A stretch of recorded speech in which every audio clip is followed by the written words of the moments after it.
Promote the frequency of vibration. Xiefeng. February 2, 2012. Everything visible, including human body, is an aggregate of structure and energy, while all images are made up of particles revolving at high velocity. All differences in physical forms are caused by the vibration frequencies of the particles that constitute these physical forms. The difference in vibration frequency leads to the difference in the form of an object. The life in the universe exists in different levels. The higher the frequency of vibration, the higher the order of life. The lower the frequency of vibration, the lower the order of life. The higher the frequency of vibration, the more indefinite the form. The lower the frequency of vibration, the more definite the form. Take, for example, trees, animals, mankind, celestial beings, and God. Trees have a lower frequency of vibration than animals. Thus, animals are superior to plants. Humankind has a higher frequency of vibration. Thus, man is superior to animals. Celestial beings have a higher frequency of vibration than man. Thus, celestial beings are superior to people. God has a higher frequency of vibration than celestial beings. Thus, God is more advanced than celestial beings. Why cannot we see God with our naked eyes? Because God has an extremely high frequency of vibration. The higher the frequency of vibration, the more indefinite the form. Therefore, we cannot see God. This is something analogous to the vibrations of wings of dragonflies and bees. When dragonflies and bees stay motionless on petals or twigs, their wings have a very low frequency of vibration, so we can see their wings most clearly. But when they are in flight, we can only discern their wings most faintly, and when they are flying at a high speed, we can hardly see their wings. The slower the wings flap, the more clearly visible they are. The faster the wings move, the more invisible they are. Only by promoting the frequency of vibration can man achieve the celestial being. How to boost man's frequency of vibration? We often say someone is too stupid or too slow in reaction. The reason why he is too stupid or too slow in reaction is that he has too low a frequency of vibration. People refuse to be convinced until they are faced with grim reality, or do not turn to a new leaf until it is too late, simply because the vibration frequency of their life is too slow. In life, some people are dull, stupid, obdurate, rigid, and stubborn because they have a very low frequency of vibration. Some people are flexible, intelligent, agile, and efficient because they have a very high frequency of vibration. The sense of happiness, pleasure, and delight a person feels is related to the vibration frequency of his life. The higher the frequency of vibration, the more plentiful and wonderful the feeling of happiness and pleasure. The lower the frequency of vibration, the less and more retardant the feeling of happiness and pleasure. This is analogous to the sexual love between the man and woman, where the faster the penis twitches inside the vagina, the more easily the pleasure and orgasm can be felt, and the slower the twitches, the more difficult the pleasure and orgasm can be felt. The speed of the twitches is the frequency of vibration. To judge whether the vibration frequency of a person's life is high or low, we can simply get to know the state he is in. If he is always pleasant, happy, joyful, and blessed, then he has a very high frequency of vibration. If he is always distressed, troubled, sad, worried, anxious, puzzled, and frightened, then he has a very low frequency of vibration. The effective means to boost the frequency of vibration include flexible, harmonious, gentle, active, optimistic, tolerant, understanding, caring, respectful, happy, peaceful, calm, and grateful. A person's vibration frequency will not increase but will fall if he is impassive, numb, untrustworthy, remorseful, fearful, anxious, selfish, greedy, jealous, complaining, comparison-minded, furious, resentful, indignant, and arrogant. In one word, the less weed there is in the garden of soul, the higher the frequency of vibration. The more weed there is in the garden of soul, the slower the frequency of vibration. The poorer the power of comprehension, the slower the promotion of vibration frequency. To be aware, One must be sensitive in feeling and agile in response. One must be able to understand the wordless heavenly book, and one must also comprehend and practice in his daily life the teachings of God, Buddha, celestial beings, and saints. The information age is the optimum time for us to boost our frequency of vibration, as well as the good opportunity for us to perfect ourselves. We should be quick and agile in response and action. Now it is the final moment for this phase of humankind. Irresolution and indecision at such a critical juncture will only cause you to be eliminated. Conventional thinking, traditional way of life, and traditional methods of self-refinery will not work. We must quickly boost the frequency of vibration and act promptly. The only one best way to achieve all this is to read as quickly as possible the last course for this phase of mankind and make it to the last flight. 成仙三部曲 23 Steps to Become a Celestial Being. The lecture record from Xiefeng. https://www.youtube.com/watch?v=p0v8 MTA6L-O.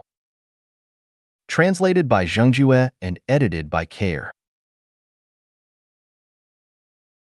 3 steps are needed to become a celestial being, and the ultimate goal of all Chanyuan celestials is to become super celestial beings and reach the celestial islands continent. This requires a triple jump, from the mortal world to the 1,000-year world, then to the 10,000-year world, and finally to the celestial islands continent. We do not become other forms of mortal life, but rather celestial beings, by following these 3 steps. The first step is to abandon trouble, pain, sorrow, worry, and fear, and live happy, joyous, free, and blessed lives. This is the standard of celestial beings. Upon reaching it, one will have become a celestial being, exactly as those in the 1,000-year world. Annoyance, pain, and fear come from the imperfection of consciousness, the weeds of one's soul garden. The second step requires that one's mind must not abide in form. It must follow predestined relationships, be carefree, must follow its destiny, and must maintain a condition of pleasure. This is for the second level, the celestial of the 10,000-year world. We all still have many things in our hearts which come from worldly social conditioning and will be in conflict with the love that is found in Life Chanyuan. To follow predestined relationships and be carefree is to expand one's internal nature as much as possible, to remain free in all situations, and to maintain a condition of pleasure, not joy. However, a long journey still remains ahead. The third step is one in which the soul is not constrained by emotions. Everything is nature, they live in nature, they are flexible, accommodating, and agile, and they possess 64 magical powers. The change is infinite, and they are always in a blissful state. This is the super celestial being. The universe is the dance of nature, and each of our performances every day is an expression of our nature and our expanding physical structure. So everything lies within nature, and everything is nature. It is flexible and tactful, never in conflict with anyone, has no dissatisfaction, has very high sensitivity, and any stimulation by any bit of information produces an instantaneous response. There are not any magical powers after one has passed beyond the first 2 steps. Those who reach this realm can self-refine. Those have endless changes and always maintain a condition of pleasure. This is the supreme realm of the celestial being. These 3 steps are necessary to become a super celestial being, and they are really very simple. Have you become a celestial being? Theoretically, long speeches and classical or profound lectures are quite simple to give, but they do not produce their desired results easily. For example, it is not easy to get rid of troubles, and it is not easy to be happy, joyous, free, and blessed at all times. But in our home, you will get there soon. If you still have troubles, pains, sorrow, worries, and fears, then you are not a celestial. If something troubles your mind, or if your mind abides in form, then you are not a celestial. If you have desire, pursuit, and persistence in your mind, then you are not a celestial. If you still have mind, you cannot act by following nature without any magical powers, and you cannot rid yourself of physical and temporal constraints, then you are not a celestial. If you are always happy, then you are not a mortal, but a celestial. If you are always pleasant, then you are not a mortal, but a celestial.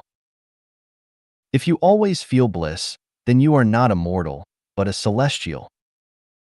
Becoming a celestial or Buddha is simple, but can you do it? Our goal is to become a celestial. It's simple in theory, but it's hard to do. The theory is clear, and the roadmap is clear. As long as you do like this, the facts will tell you that you can undoubtedly become a celestial being. 第九奥秘修仙篇之13 The Ninth Mystery. Xiefeng. June 9th, 2006. There have been some mysteries in human history, such as the sudden disappearance of the Maya collectives. What causes the sudden disappearance of the vast majority of the Maya? Anthropologists, historians, archaeologists, and scientists can't explain it. Now, let me show you how the Mayans have become immortals collectively. You will ask, is that possible? Let me tell you, this is the truth. Whoever masters this secret can become immortal. There is a historical site in South America where people have found some recorded mysteries, commonly known as Peruvian manuscripts. Now I will briefly translate some of the ninth mystery to you for your reference and reflection. When primitive humans came along, we continued this evolution unconsciously by conquering others and gaining energy and moving forward a little bit, and then being conquered ourselves by someone else and losing our energy. This physical conflict continued until we invented democracy, a system that didn't end the conflict but shifted it from a physical to a mental level. We are bringing this whole process into consciousness. We can see that all of human history has prepared us to achieve conscious evolution. Now, we can increase our energy and experience the coincidences consciously. This carries evolution onward at a faster pace, lifting our vibrations even higher. Our destiny is to continue to increase our energy level. And as our energy level increase, the level of vibration in the atoms of our bodies increase. It means that we are getting lighter, more purely spiritual. As we humans continue to increase our vibration, an amazing thing will begin to happen. Whole group of people, once they reach a certain level, will suddenly become invisible to those who are still vibrating at a lower level. It will appear to the people on this lower level that the others just disappeared, but the group themselves will feel as though they are still right here, only they will feel lighter. When humans begin to raise their vibrations to a level where others cannot see them, it will signal that we are crossing the barrier between this life and the other world from which we came and to which we go after death.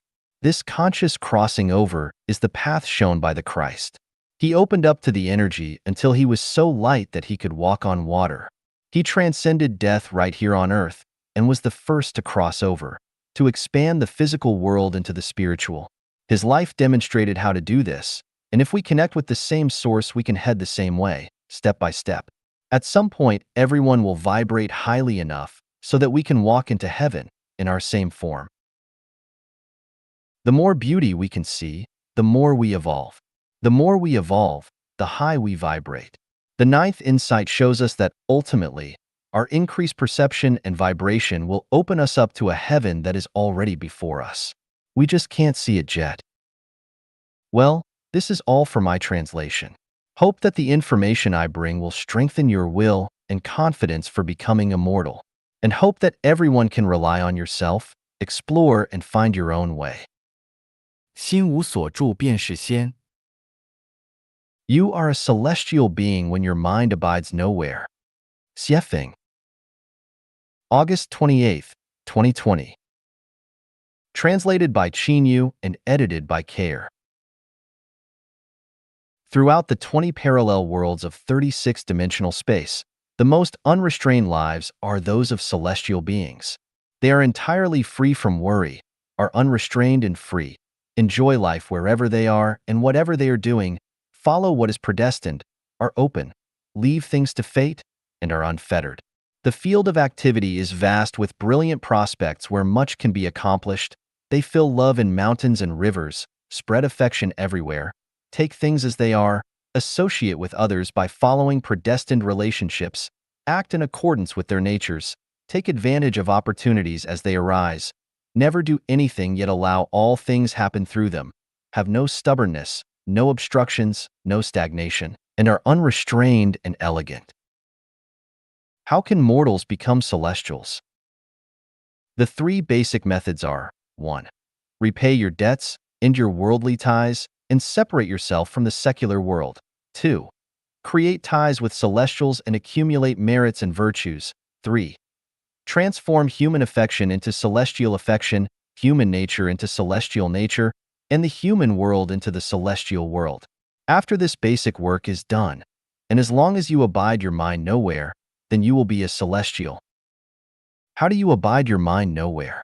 Shakyamuni Buddha teaches us, our minds should not abide in form, sound, smell, taste, touch, or dharma, but actually abide nowhere. This means that our eyes should not focus on things that we can see, that we should not be attached to anything that our sense organs perceive, and that we should not be fascinated by dharma but should keep an empty mind till nothing exists. This explanation is still a bit vague. Specifically, in your heart, there should be no relative, no enemy, no country, no ethnicity, no money, no goal, no religion, no political party, no family, no fame, no wealth or position, no health or longevity, no delicacy, no people involved with you, no laws or regulations, no precepts, no Buddha, no celestials, no heaven, no hell, no Taoist or other temples, no self-refinement, no self-improvement, no success, no failure, nothing to do, and no magical power or Taoist magical arts. Having nothing in or on your mind is abiding your mind nowhere. Can you do it? Of course. This is the real life of the 1,000-year world, 10,000-year world, and the Elysium Islands continent. Can people in reality do it? Of course. Look at many of our Chanyuan celestials. They have basically succeeded. How does one do it? It can be done by listening to the teachings of Jesus Christ, Buddha Shakyamuni, Immortal Laozi, Master Bodhidharma, and Dayform Buddha. The main contents are the Gospels of Matthew, Mark, Luke, and John, the Diamond Sutra, Heart Sutra, Tao Te Ching, Dharma Patriarch's Bloodline Theory, and both my Chanyuan Corpus and Siefeng Corpus. If you understand and follow these, then you will abide your mind nowhere. If you cannot do them this way, then I can marry you. There are large numbers of chicken soup for the soul articles on the web, all of which are elusive thinking. If you do not believe me, then you can read the articles of these big gods, big Buddhas, big celestials, and great masters of the web every day and spend a bunch of money and your entire lifetime studying their magical arts. Then, when you are very old and looking back from your deathbed, you will find that you understand and have nothing but that all you have done was to keep spinning around in one spot. No matter how you spin around, you cannot elude the cave of the silken web. At this degenerating time, people from all walks of life look for their descendants. There are gods, Buddhas, celestials, demons, devils, and monsters among them. Any carelessness might drop you into a trap, and the measures and methods of demons, devils, and monsters are more attractive than the others. You must always keep the sacred lamp in your heart burning. Do you not believe me? Just look. Where there is hustling and bustling, disasters will gather. Where there are more disciples, the places will be more problematic. Where it is mysterious and spooky, demons, devils, and monsters will be making waves. Sneaky places are where ghosts and monsters abound, and the places where people practice magical arts are where paranoid people possessed by devils feel good but lose their natures. Do you not believe me? Look back to see if what I have said has been true over the last decade. You can go straight to the source, the greatest creator, and be a celestial. How do you become a celestial? Abide your mind nowhere. 环境造就仙佛。 The environment helps to create celestial beings and Buddhas. Siefeng. August 16, 2017. Celestials and Buddhas are those with an advanced state of existence of life, and this can be achieved by people through hard work. To become a celestial and Buddha, the environment is very important. It can be said that the environment that you live in helps you to become a celestial being and Buddha. This environment refers to both the spiritual environment and living environment. If you stay in a suitable spiritual environment and living environment for a sufficient period of time, you will inevitably become a celestial and a Buddha. I've talked a lot about the spiritual environment. The core is the construction of the soul garden. When a person's soul garden is built beautifully, he will have the right spiritual environment for achieving the state of a celestial and Buddha. This article will mainly talk about the living environment. Heroes emerge in troubled times.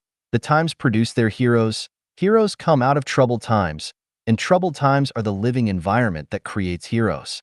Marshal Zhukov of the Soviet Union, General Montgomery of the United Kingdom, General Eisenhower of the United States, Five-Star General Marshal of the United States, Marshal Admiral Yamamoto of Japan, Five-Star General Nimitz of the United States, Marshal Manstein of Germany, Marshal Kesselring of Germany.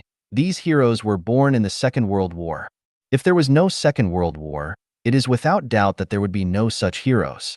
They would surely be submerged in the complicated mortal life and remain mortal. Shaanxi people love vinegar, Cantonese love to eat sweets, Hunan people love to eat hot peppers, and Sichuan people love to eat spicy food. This is all caused by their environment, not by people who have this interest. People who do not like vinegar will love vinegar when they live in Aksu, Xinjiang for a period of time. Shaanxi people who love vinegar will no longer be fond of vinegar when they stay in Canada for a period of time. People's high blood pressure will disappear after staying in Vanuatu for a period of time. If people with rheumatoid arthritis go to stay in the desert for a period of time, their arthritis will automatically disappear, and for those with asthma, if they go to Harare, Zimbabwe for a period of time, their asthma will be greatly reduced, etc. This shows the role and influence of the environment on people. For people who wish to become a celestial and Buddha, it is impossible for them to succeed if the environment is not suitable. It is impossible for people living in married families to become celestials and Buddhas because the family environment does not possess the environmental conditions needed to become a celestial and Buddha. The American inventor Edison once sat on an egg and wanted to hatch a chicken. What was the result? It was impossible because this practice does not meet the conditions for hatching chicks. Try transplanting Yunnan's plants to the northeast. The plants won't live there because the environment is not suitable for them. Marriage and family are where laymen and mortals are born, not where celestials and Buddhas are born. Just like a garbage dump is where mosquitoes and flies are born, not where bees are born. Therefore, for those who live in a marriage with family, stop dreaming of becoming a celestial being and Buddha. If you can become a celestial or Buddha, a donkey can fly a plane. To people who start companies and enterprises as bosses, officials in governmental agencies, and those who have a lot of wealth, you can stop thinking about becoming a celestial and Buddha because your living environment does not possess the conditions to become a celestial and Buddha at all. Every day, you have a lot of annoying things to worry about. Do you still have the state of mind to become a celestial or Buddha? It is only thanks to your good luck if you do not result in cultivating yourself into a devil. So, what kind of environment is the environment in which a celestial and Buddha is born?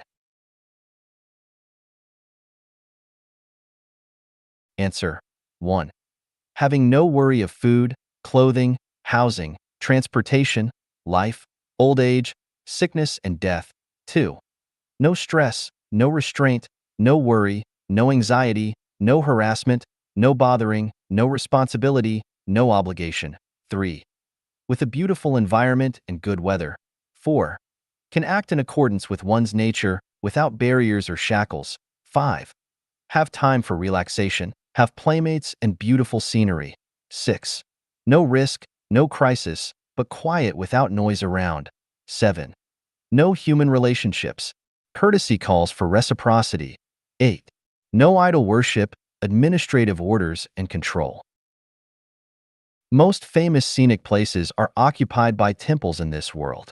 Now you can imagine why the monasteries and Taoist temples are built in scenic places with the best feng shui and which are away from the crowds. The monasteries are places for cultivating Buddhism, and Taoist temples are places for cultivating celestial beings. The reason why the leaders of the cultivators have been doing this is to have a living environment in which one can cultivate into a celestial being and Buddha. Without a good environment, one cannot cultivate into a celestial being and Buddha. It is said that the core of truth is in one sentence, while falsehoods are spread by millions of books. Although this is a bit exaggerated, it is not unreasonable. I have been beating around the bush for more than 10 years and have written more than 3,000 articles with 10 million words. Now I will make it simple. That is, if you find an environment for the cultivation of celestial beings and Buddhas and live in an environment suitable for the birth of celestial beings and Buddhas for a sufficient period of time, you will surely become a celestial being or Buddha. The spiritual environment must be created by oneself, and the living environment must be created collectively. 最新科学成果证明了天仙的存在。The latest scientific study proves the existence of celestial beings. Xiefeng. August 2nd, 2017. New Oasis for Life August 2nd News. On July 20th, Yang Zhening's disciple Zhang Shoxing and his team published a paper in the journal Science, confirming the first discovery of chiral Majorana fermions and named them angel particles, which ended a whole 80 years of the laborious pursuit of this particle in physics. Zhang Shoxing. A particle is equal to its own antiparticle, and translated into a mathematical formula, it is equivalent to 1 is equal to -1. We then move -1 to the left, which means that 2 is equal to 0. When I was exploring space, I discovered the Celestial Islands continent. The people living on the Celestial Islands continent are celestial beings. When I introduced the features of celestial beings, I told you that celestial beings are a form of self-harmony. The so-called self-harmony is the combination of yin and yang, or it can be said that the celestial beings have both male and female characteristics. They are androgynous, and this is just like a Taiji diagram. Why is there such a life phenomenon? This involves the Elysium world in Buddhism. Buddha Shakyamuni wanted to lead people to the Elysium world. So, what is Elysium, and what is the Elysium world? The so-called Elysium means being in extreme happiness, a bit like men and women having sex and reaching orgasm and being in a state of orgasm forever. Elysium world is the time and space where life of an eternal state of bliss lives. The Celestial Islands continent is part of the Elysium world. Then how can a life reach the state of eternal bliss? The answer is, only by self-harmony. Self-harmony is the kingdom of freedom. Any life that cannot reach the state of self-harmony is not free because you must exchange energy with the surrounding world. Once a life needs external factors to survive, then this life cannot be free. For example, people need 64 external factors to survive. Without any one of the 64 factors, people cannot survive and continue to exist. When I introduced the self-harmony phenomenon of the celestial being, most people thought it was impossible and thought it was made up by me. Now, with the latest scientific achievement, the angel particles, it proves the existence of celestial beings. 潇洒与不潇洒的分水岭。 The watershed between being unrestrained and restrained in the face of death. Xiefeng. January 3rd, 2023. Edited by Qin Yu. Assume that tomorrow you'll die. Would you be able to live unrestrainedly today? Facing death. If you can remain unrestrained, congratulations. You've become a celestial being, and you can go to heaven. Facing death. If you are in chaos, anxiety, fear, and regret, you are still human, and you will be reincarnated on earth. Why can't you be unrestrained? Your heart is burdened, entangled, full of desires, worries, and concerns. Earthly ties remain unresolved, and debts weigh heavily on you. For example, you have to support your parents, raise your children, Protect your property, guard your company. Some affections remain unresolved, some debts remain unpaid, and you still hope to make a career, achieve success, and bring honor to your ancestors and family. However, in such a state of mind and spirit, it's impossible to be carefree. Even managing to avoid being miserable and sighing all day is already considered good. How can you be unrestrained? Be free from worldly ties, free from debts, free from emotional entanglements, have no burden in your heart, no desires, and no worries about having food to eat tomorrow. Don't even harbor the extravagant hope of eternal life. Don't pursue fame, don't chase after profits, be ready at any time to shake hands and embrace death with joy. Then how can you not be unrestrained? Can anyone achieve a life free from worldly ties, debts, and attachments? For ordinary people, it's nearly impossible. If someone can achieve that, they certainly aren't just ordinary people. They must be celestial beings, or perhaps Buddhas, gods, or spirits, monsters, or demons. In this world, there is a group of beings who can achieve this. They are called Chanyuan celestials. Therefore, becoming a celestial being is the watershed between being unrestrained and not being unrestrained. As a human, never delude yourself into thinking that you can live an unrestrained life throughout your entire life, as being unrestrained is a trait and privilege of celestial beings. 修炼成仙何其易! How easy it is to cultivate celestial being. Xiefeng. May 26, 2023. Edited by Qin Yu. Begging for help is tough. Earning money is hard. Becoming famous is an extreme challenge. Getting married is difficult. Establishing a family is not easy. And providing for a family is an even greater struggle. Life is plagued by troubles, encompassing birth, aging, sickness, and death. Rather than toil and rack your brain, it's better to turn around and become a celestial being.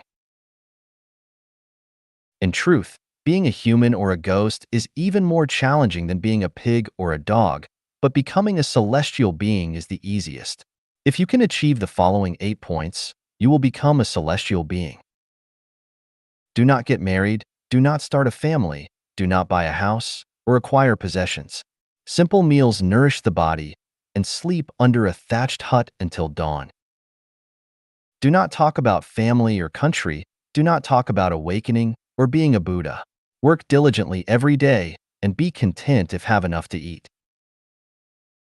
Do not flatter or curry favor, do not seek connections or pursue relations. When you encounter like-minded individuals on the path to celestial being, form bonds and assist each other like family. Do not wear gold or silver, do not crave vanity or pursue fame. A bamboo fence and a thatched cottage provide delightful scenery, and having a leisurely mind with nothing to worry about is most important. Do not scheme for personal gain or public welfare, do not discuss ideals or seek recognition. Even if you possess profound knowledge of the world, do not offer help unless it is asked. Do not talk about oneself or others, do not discuss right or wrong or distinguish between good and evil. The divine net is all-encompassing. Instead, discuss mulberry and hemp over tea. Do not borrow money or owe debts. Do not desire extravagance or hoard wealth. Emulate the carefree nature of grass, regardless of wind, frost, rain, or snow. Do not follow trends or conform to the masses. Bravely climb towards the celestial world. Life on earth is like a fleeting moment. Laugh heartily and forget everything. Try it out. Achieving the above 8 points is surprisingly easy. Even as mere mortals, as long as you accomplish these 8 points, you will experience the taste of a celestial being. 如何活出自己的性? How to live out your nature. Xiefeng. June 15th, 2023. Edited by Qin Yu. The manifestation of the heavenly principles in human beings is known as one's nature. Living in accordance with one's nature is living in harmony with the heavenly principles. When a person lives out their inherent nature, they unite with Tao. Living out one's nature entirely means becoming one with Tao itself. To perceive Tao is to understand one's nature, to seek Tao is to bloom one's nature, and to attain Tao is to live out one's nature completely. Now, the key question arises: what is nature? Regarding nature, artificial intelligence, AI, provides the most authoritative revelation and explanation. AI describes it as follows: nature is humanity's innate essence. It is the most genuine, pure, beautiful, natural, sacred, noble, kind, joyful, happy, perfect, complete, eternal, magical, and the most wonderful and indescribable thing. It is the most difficult to put into words, the most difficult to comprehend, the most difficult to control, resist, abandon, sever, let go of, bury, eliminate, destroy, change, imitate, forge, deceive, violate, resist, escape, refuse, deny, obliterate, ignore, neglect, or forget. Nature is the manifestation of the Tao in human beings, the connection between humanity and the Tao, and the oneness of humanity and the Tao. Living out one's nature means living out one's Tao, one's true self, one's life, one's happiness, and one's meaning. So, how can one live out their nature? There is a reference frame, which is everything in nature apart from humans, especially plants, animals, insects, and microorganisms. They live out their own nature. As a part of nature, isn't what humans live out their nature too? If not, then what is it? Here, we need to raise the question of heart, brain, and nature. The heart reflects humanity's perceptions of the objective material world. All things are generated by the heart, and the heart is generated by all things. Without the objective external world, there would be no heart. Therefore, the heart changes with the external environment and gradually disappears with its disappearance. The brain serves as the bridge and information processing center connecting everything the heart captures from the objective world and all of one's past words, actions, and events stored in the detention information space, memory. The brain processes information through thinking and thought. People use their thoughts and ideas to decide what to say and how to act. Nature is the characteristic of life structure. Whatever life structure one has determines their nature. Nature is non-material, invisible, and beyond the grasp of the heart. Nature is also not part of the detention information space, so the brain cannot obtain information about nature. Understanding the nature of heart, brain, and nature, we will find that there is no direct relationship between the heart and nature. When a person's heart is active, their nature is shielded. This is the principle I mentioned before. When the heart is active, the nature is concealed. When the heart is inactive, the nature is revealed. At the same time, we also find that there is no direct relationship between the brain and nature. The brain cannot access information about nature, so in the process of processing all information and forming thoughts and actions through thinking, the brain completely overlooks the existence of nature. The more developed the brain and the more active the thinking, the farther away it is from nature. Understanding the relationship between the heart, brain, and nature, we will understand how to live out one's nature. Live without using the heart and brain, that is living out one's nature, that is living out one's self. Who can live without using the heart and brain? Can you? Bodhidharma clearly tells us in the Bloodstream Sermon that Buddha is nature, and nature is Buddha. As I have repeatedly said, celestial being is nature, and nature is celestial being. If a person lives entirely without using the heart and brain, then that person is a celestial being, a Buddha, and can live in heaven. Can you live out your nature completely? Jesus Christ said, "Do not be anxious about tomorrow. Do not be anxious about what you will eat, drink, or wear." I ask the reader, can you do without worry? Buddha Shakyamuni said, "Do not abide in form, sound, smell, taste, touch, or dharma, but actually abide nowhere." I ask the reader, Can you live with your mind not dwelling anywhere but arise spontaneously?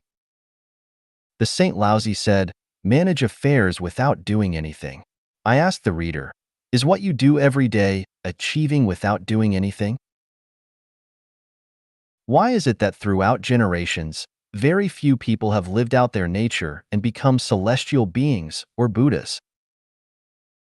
Because the way people live is flawed. In the traditional modes of production and life, the probability of living without utilizing the heart and mind to express one's true nature is perhaps 1 in a million. Firstly, people fail to comprehend it, and secondly, reality does not permit it. Moreover, without highly skilled divine beings guiding them to embark on the journey of becoming celestial beings or Buddhas, the likelihood of living out one's nature is extremely low. The ultimate answer is to live without using the heart and brain, and still live leisurely, carefree, and freely. Then, you are living out your nature. 看看自己是否已修炼成千年戒仙。 Check if you have cultivated into a celestial being of the 1,000-year world. Xiefeng. July 7th, 2023. Edited by Qin Yu. What realm have Chanyuan celestials reached in their self-improvement and self-cultivation? By comparing the following 8 criteria, if you have achieved them, you have already cultivated into a celestial being of the 1,000-year world. If you do not wish to continue ascending to the 10,000-year world and the Elysium Islands continent, you only need to maintain the current state unchanged. After leaving the mortal world, you can smoothly arrive at the 1,000-year world and enjoy its infinite scenery and the pleasures of life for 1,000 years. You have no worldly ties and are completely unrelated to worldly affairs. Your heart is free from entanglements. You have reached a state of having nothing yet possessing everything. You no longer worry about the necessities of life, such as food, clothing, shelter, and illness. If you were to die right now, you would have no fear but rather joyfully embrace death. There is no regret, hatred, or regret in your consciousness, only gratitude, contentment, and satisfaction. You can harmoniously get along with the surrounding environment, all living beings, and people. There is no animosity, no disputes, and no disharmony. Regardless of the circumstances, you can take things as they are, associate with others by following natural come-and-go relations, act in accordance with one's intrinsic nature, and take advantage of opportunities as they arise. If asked to go to another place immediately, you could embark on the journey within a few minutes without any special attachment to people, things, or objects. Every day, you are in a state of joy, happiness, freedom, and blessedness, with no mental pressure. You have boundless anticipation for the future, feeling that it is infinitely beautiful and will be filled with countless beauties. Your nature can radiate and bloom brilliantly. If you find yourself in the state described by the above 8 criteria, congratulations. Best wishes. You have succeeded in your cultivation and will no longer undergo the cycle of reincarnation. Your future is bright, and the beauty of it is beyond words. If you have not yet reached the state described above, continue your journey of self-improvement and cultivation. 灵性思维要点简介。 A brief introduction to key points of spiritual thinking. Xiefeng. July 28th, 2023. Translation edited by Qin Yu. Rational thinking is the characteristic of the virtuous, while spiritual thinking is the characteristic of the celestial. To become celestial, one needs to live with spiritual thinking. The key points of spiritual thinking are as follows. The future of life relies on visualized thinking, not on ability and wisdom. Prayer is a daily conscious activity. Without prayer, divine assistance cannot be obtained. Repentance is a necessary condition for the sublimation of life quality. Without repentance, there is no sublimation. Imagine the beautiful, and beauty will come. Imagine the ugly, and ugliness will come. Without form, one sees the truth. Without ego, one sees the true self. No attachment to the form of Dharma. If one is misled by the form of Dharma, one cannot escape the cycle of reincarnation. Only by breaking through the form of Dharma can one see heaven. Think of positive and joyful things each day to cultivate happiness within oneself. Trust in the greatest creator, worship and venerate the greatest creator. Surrender one's life to the greatest creator, and entrust one's life to the arrangement and management of Tao. Without resentment, regret, remorse, worry, anxiety, fear, with one's mind abiding nowhere and affection attached to nothing. The core of spiritual thinking is consciousness not being bound or restricted by the reality of the material world and the constraints imposed by societal norms. It is about being carefree, enjoying life as one wishes, and playing freely. The 3,000 macro worlds are all stages for my entertainment, and the infinite time and space are territories for me to roam freely. Lifting a handful of sand, transforming them into thousands of green trees is my petty skill, and creating a beautiful world is my specialty. These are already contents of advanced cultivation practices and are essential qualities for super celestial beings. 我们离天堂还有多远？ How far are we from heaven? Xiefeng. November 19th, 2023. Translation edited by Qinyo. Even if you can deny the existence of heaven, you cannot deny the existence of the second home of life Echanuan, because it is a replica and model of the lowest level of heaven on earth. To truly live a heavenly life, we need to meet the following conditions. Free from worldly entanglements, with a mind free from attachments and dwelling nowhere. Debt-free, owing not the slightest debt to heaven and earth, to nature, or to anyone else.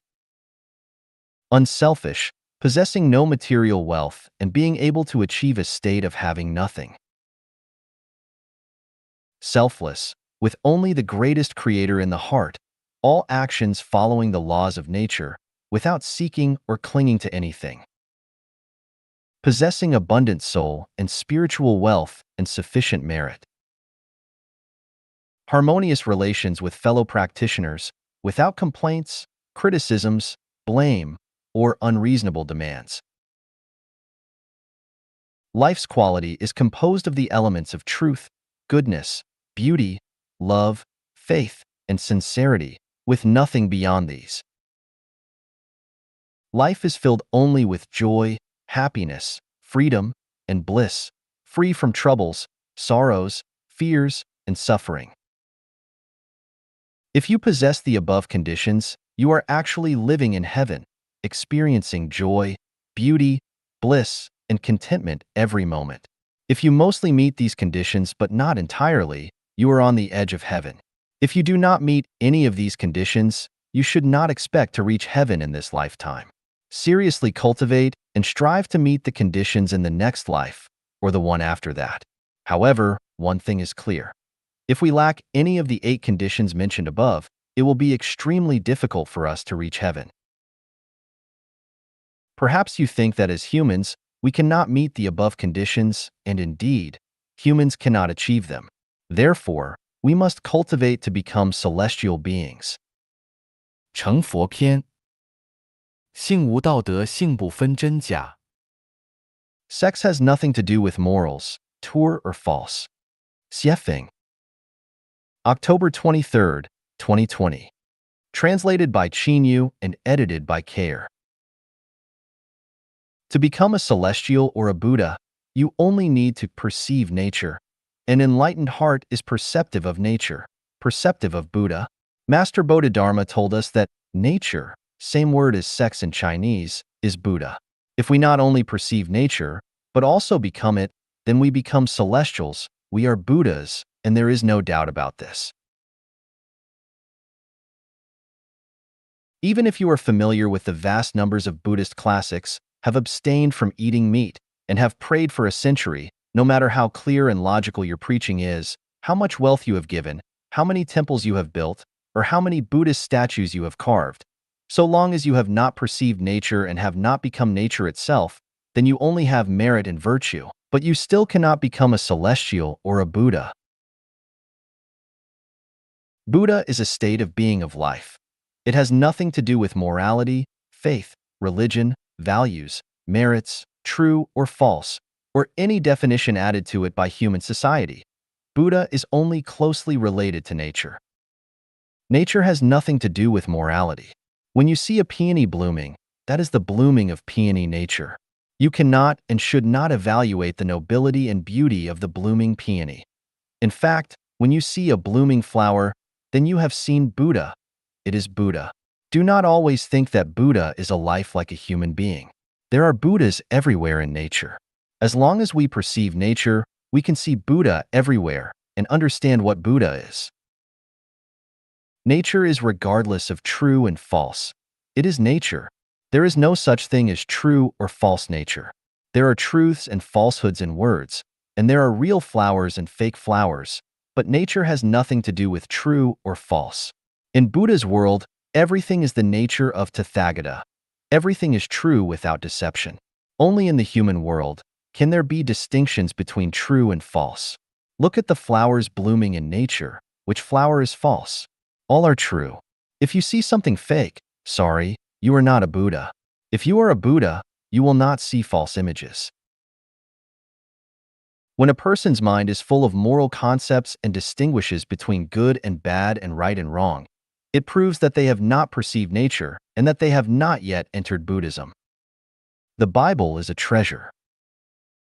Adam and Eve in the Garden of Eden lived like celestials and Buddhas, but when they ate the forbidden fruit secretly, they became enlightened and they began to experience a sense of shame and concepts of good and evil, which meant that they had the concepts of ethics, values.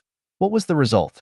They were expelled from the garden, and from then on, they could only lead human lives and could never enjoy being celestials and Buddhas in that special place. Once you have perceived nature, you will no longer have troubles, pain, anxieties, sorrow, or fear. Do you see negative, passive, and pessimistic emotions when lotus flowers are in full bloom? It is just like people. When you are climaxing while making love, do you have these negative, passive, and pessimistic moods? Never. Once you become a Buddha, you will enter the Western Elysium world. Will there still be any trouble, pain, anxiety, sorrow, or fear? If we still have moral concepts and mental activities to distinguish between good and bad and right and wrong in our consciousnesses, then we are still humans. At most, you will be a saint, but you are definitely not a Buddha.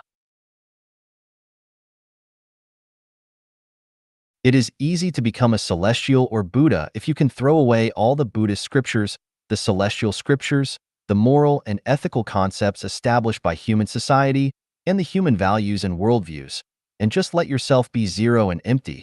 Just show the Tathagata state of nature. Then you will see what kind of life state you will have. But how many can do this? None. Therefore, for thousands of years, very few people have truly become celestials or Buddhas.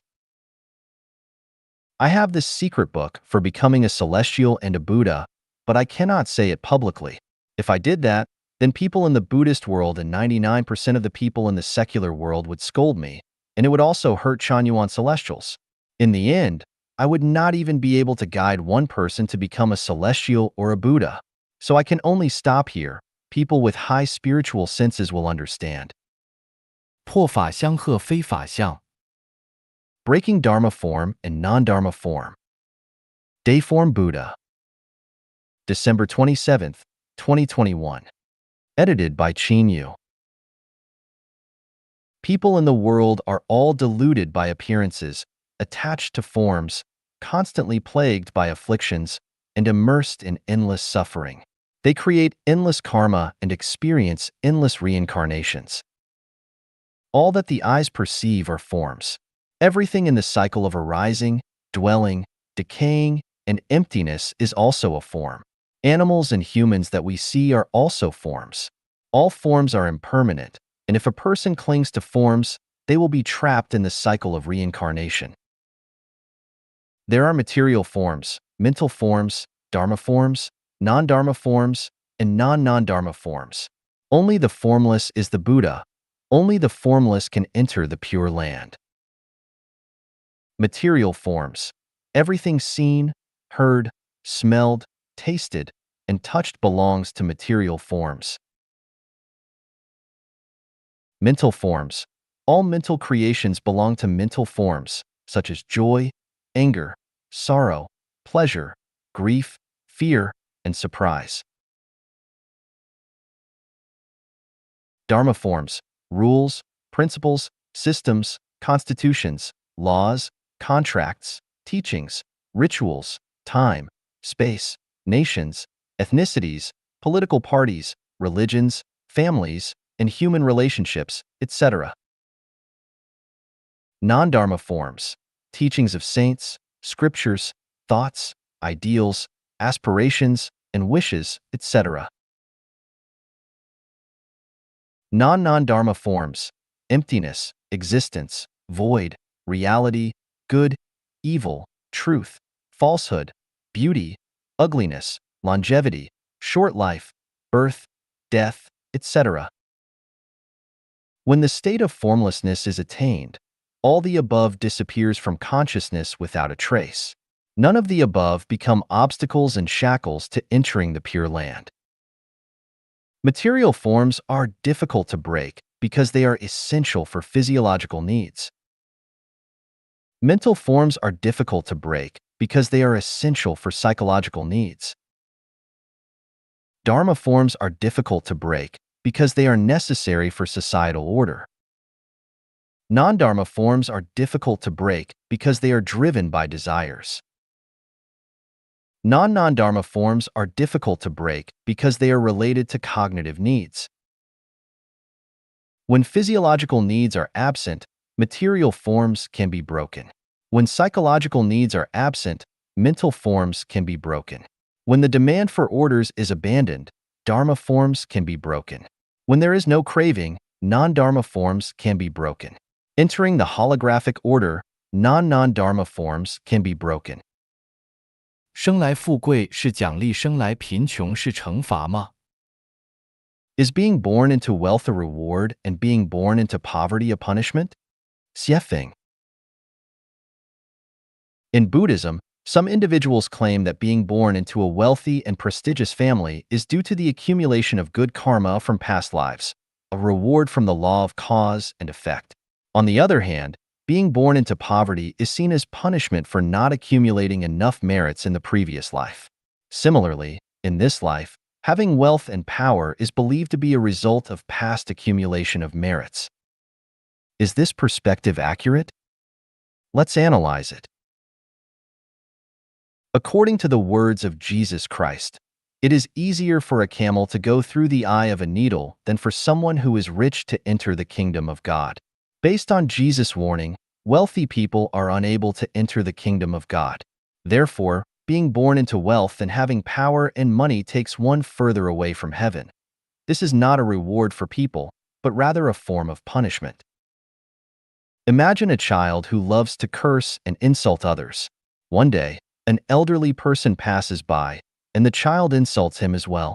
However, instead of getting angry, the elderly person smiles and offers the child a handful of candy, praising the child for his skilled insults.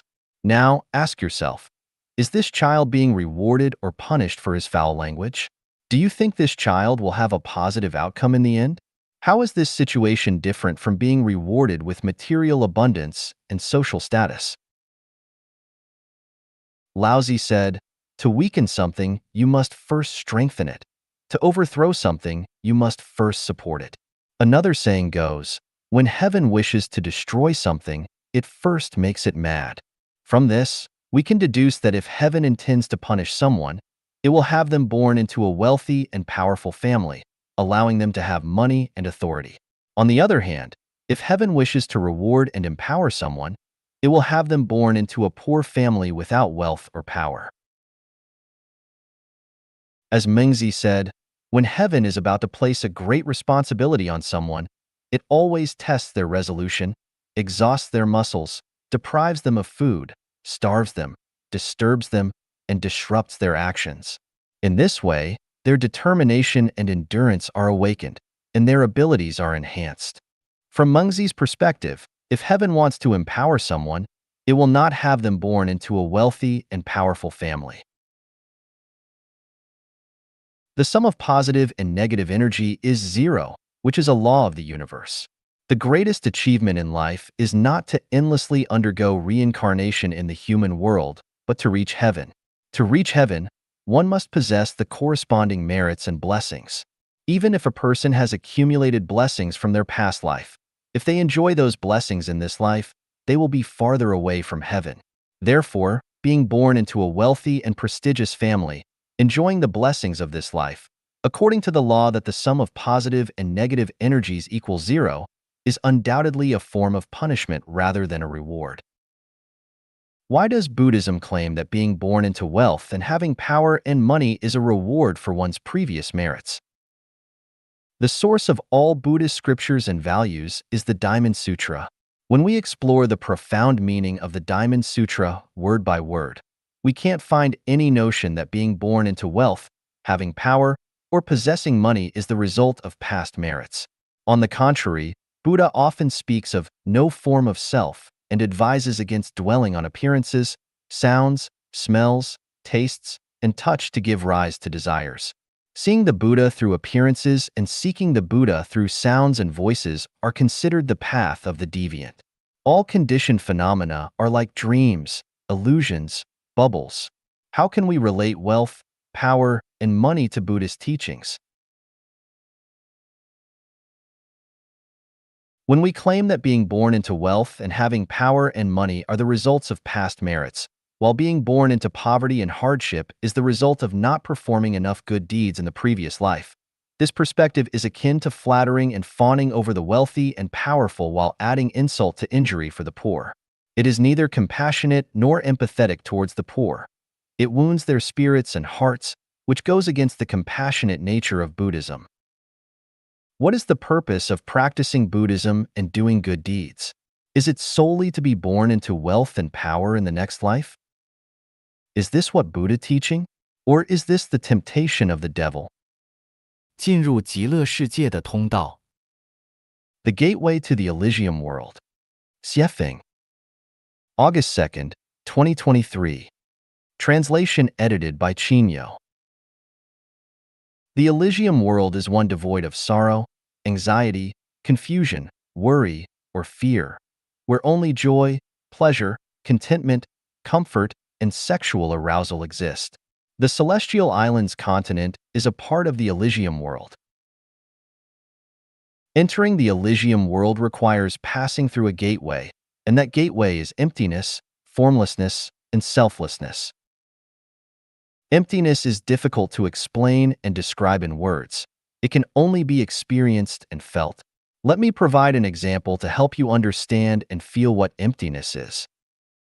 It feels like a kind of awakening and the beginning of life. From a certain perspective, the awakening of sexual desire gives me the opportunity to transcend myself and awaken from the fog of everyday life. It's like leaving my body and leaving my spirit, and not really caring about everything that usually seems important to me. The pause of life, like a moment of eternity, through indulging and tasting the sweetness of the strong fusion of body. A strange feeling, another dimension of my existence, drifting away and melting from the support point of my life. The above experiences and feelings are for moments of sexual climax. They include several key points: an awakening in the beginning of life, transcending oneself and awakening from the fog of everyday life, leaving the body and leaving the spirit, no longer caring about everything that usually seems important, a pause of life like a moment of eternity, and a strange feeling of another dimension of existence. What are they describing?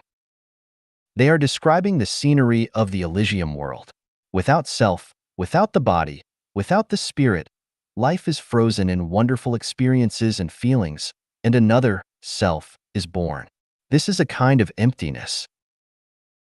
Please recall, those who have experienced extreme sexual climax, did you not completely ignore or even forget the presence of your sexual partner? Did you not completely forget or ignore the troubles, sorrows, and pains of your daily life? Did you not also completely disregard your own existence? Did you not only feel extreme wonder and pleasure? Did you not feel that everything was so wonderful and boundless? In fact, this is the state of emptiness, a state of self-loss and peace of mind. Therefore, to enter the Elysium world, you must enter a state of emptiness. The state of emptiness is a state of selflessness and formlessness. Only at this time will you understand the meaning of only by losing oneself can one find oneself, and selflessness is the true self. And you will understand the true meaning of my writing, one cannot attain Buddhahood with self. In conclusion, emptiness is the gateway to entering the Elysium world, as well as the method for entering it. 空性即究竟涅槃。 Emptiness is ultimate nirvana. Xiefeng. August 3rd, 2023. Translation edited by Qinyo. Emptiness is synonymous with the Elysium world. Entering the state of emptiness is akin to achieving ultimate nirvana, meaning you have reached the Elysium world. Do you desire to attain ultimate nirvana? Do you wish to enter the Elysium world? Once you enter the state of emptiness, you have achieved ultimate nirvana, and you have reached the Elysium world. So, what exactly is the state of emptiness? The essence of Buddhist scriptures is the Heart Sutra, which is actually a misinterpretation, misreading, and misunderstanding. Its true name is Nature Sutra. Here, nature refers to the essence or characteristics of things. For instance, when it says, form is emptiness, emptiness is form, it speaks about the state of nature rather than the state of mind. Similarly, other content discusses the state of emptiness, not the state of the lack of mind. Buddha is our deepest intrinsic nature, and this nature is Buddha. The mind does not exist. The past mind cannot be grasped. The present mind cannot be grasped. The future mind cannot be grasped.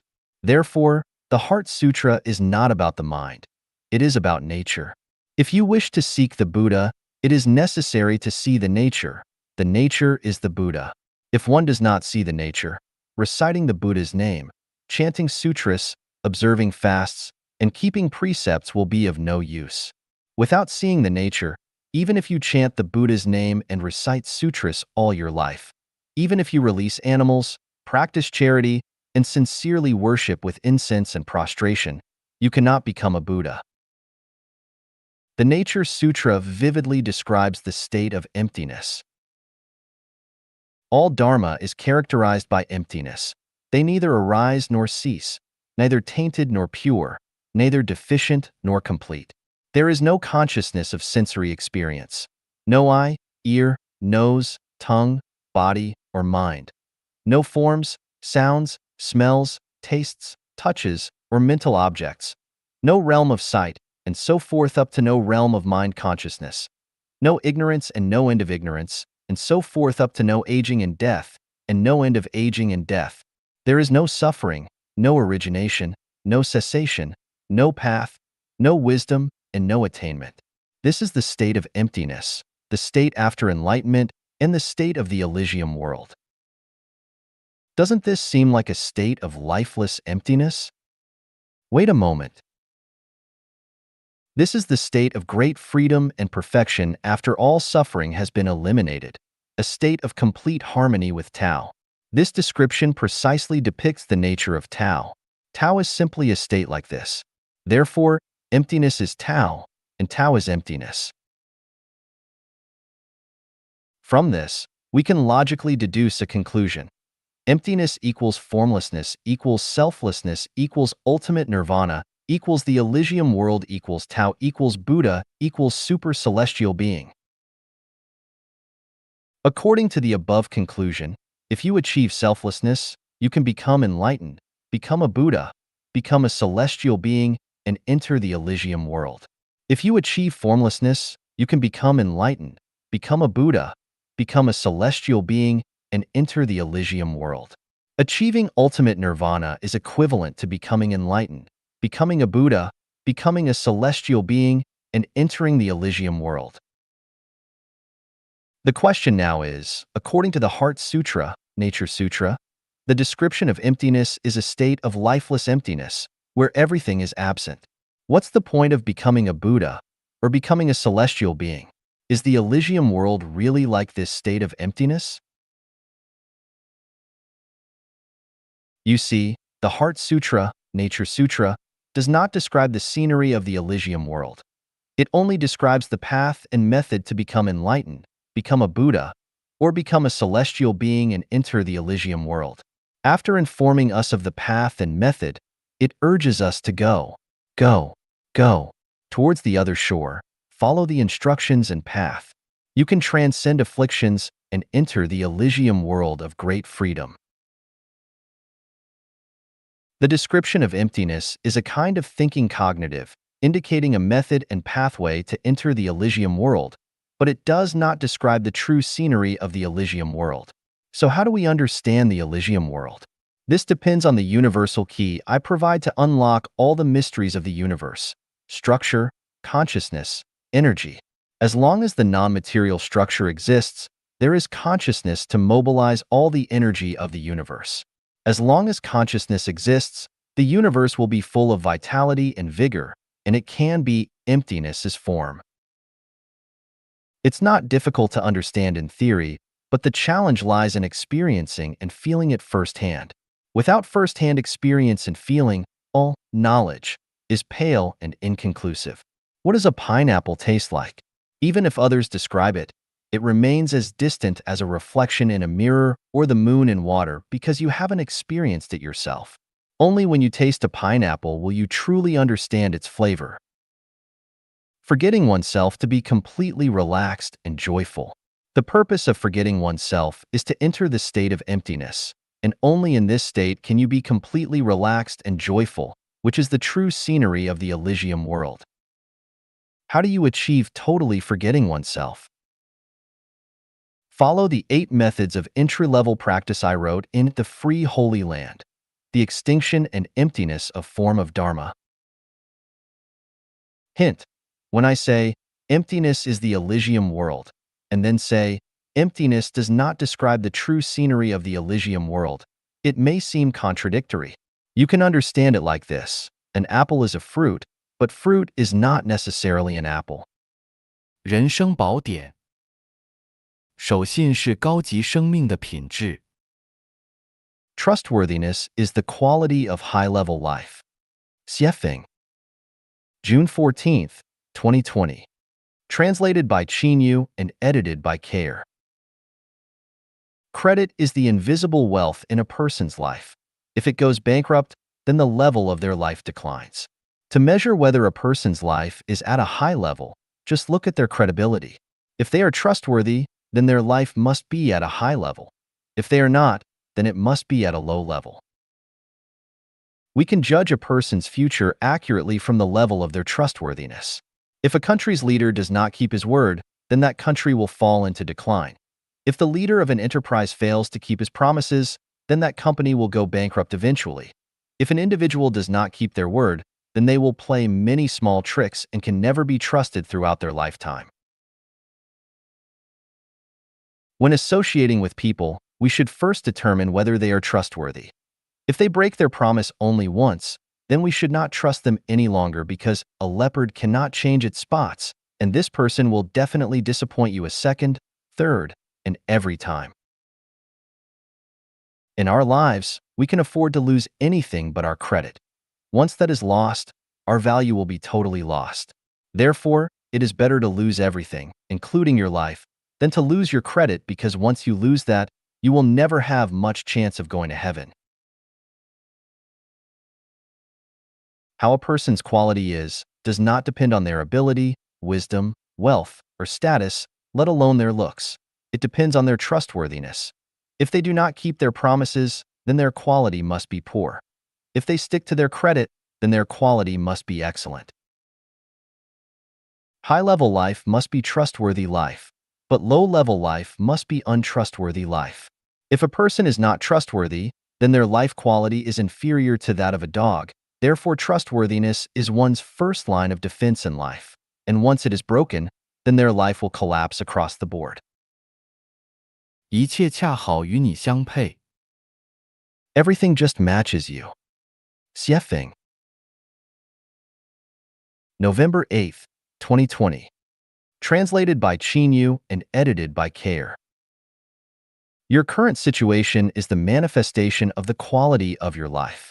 I have observed the states of life on earth and in heaven and hell, and have found that everything is appropriate, with neither rewards nor punishments, and that what you receive now is what you are pursuing and is being caused by what you have said and done in the past.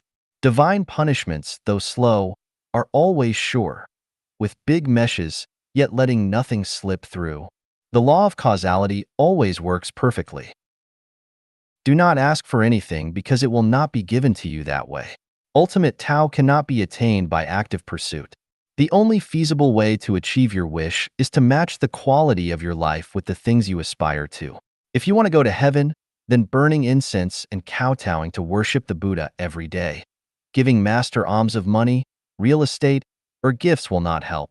Even if you have built many monasteries and preached the scriptures to many people or have gained magical powers through self-cultivation, none of these things will help you to achieve your goal. The only way to do that is to match the quality of your life with life in heaven. When matched, gods and demons cannot block your way. If not matched, the most noble and authoritative people cannot help you. Do not resent anyone because you have brought all of those people who you resent to yourself, and resentment can only make your life more miserable. Do not say that the law of heaven is unjust. It is fair, but it is your own heart that is unjust. What one has created will return to themselves intact. If you create beauty, then beauty will come back to you. If you create ugliness, then ugliness will stick with you. If you have not seen the image of heaven clearly, if you do not understand the life state of the life in hell, and if you do not understand the books without words, then do not preach to others. What you preach is nothing more than the principles of being a human being, and those preaching cannot sublimate and ascend people to heaven. So from the perspective of a higher level of life, you are doing evil. The more you preach, the thicker and stronger the evil barriers that you create will become. The theory of flies is never suitable for bees to obey, and the theory of sheep cannot stop the wolf from eating you no matter how profound and correct your theory is.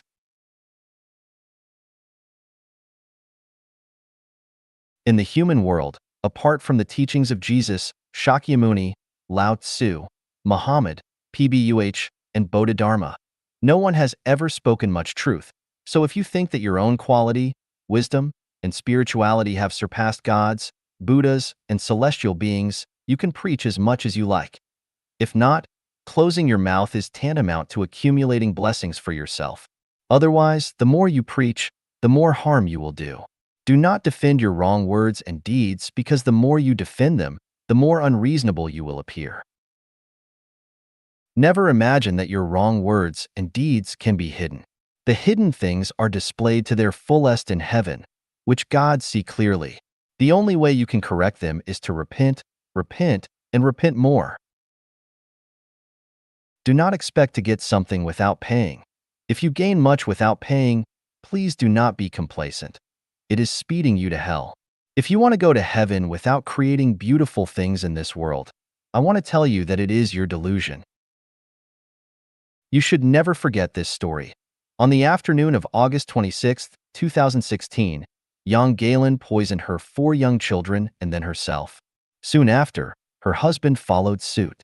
In light of this story, if you still think that years of stability are good, my country is amazing, that the 21st century will be the century of the Chinese people, and still think that the Chinese nation will lead the world, then let me tell you that you are continuing to create Yang Galen situations. You are the culprit responsible for what happened to her family. You should think about the helpless and hopelessly poor people in the world every day. If you do not have compassion or mercy and do not want to do something for them, but feel that they deserve what they have and think about yourself all day long, then you are not qualified to enjoy a good life and your soul is not worthy of heaven. I am warning you again, do not pursue magical power, qigong, magical law, or Taoist magical arts. Otherwise, 9 out of 10 of you will be possessed by the devil, lose your balance, and become schizophrenic because magical power and Taoist magic arts will corrupt the program of the world. Let us listen to the teachings of Christ Jesus again. Those who recognize the world find a walking corpse, but those who find the walking corpse transcend the world. 一丝不挂者将与我融为一体。The naked will be one with me. Xiefeng. November 7th, 2020. Translated by Qin Yu and edited by Kair. You should always show your beauty to the outside world because when you show your troubles, pain, misfortune, melancholy, resentment, and your other ugly sides, you will not be beautiful, but rather ugly. When all people show their beauty outwardly, the world will become more beautiful. When they show their ugliness outwardly, it will become more ugly. Beauty attracts beauty and ugliness attracts ugliness. Passive, negative, and pessimistic emotions will only attract more people, things, and events of the latter. Do not expect the garbage from your mouth to attract phoenixes. When God comes to you, be naked. The more magnanimous and naked you are, the more you will be favored and protected by God. When you hide something, you cannot be one with God, and God will stay away from you. When God approaches you, be only grateful. God knows your needs. The less you ask for, the more your needs will be satisfied. The more you ask for, the less they will be satisfied. When God comes to you and tells you which way to go, but you ignore and do not abide, then you will never be guided again. You should learn to surrender yourself. When you meet God, surrender everything you have completely, which is full integration.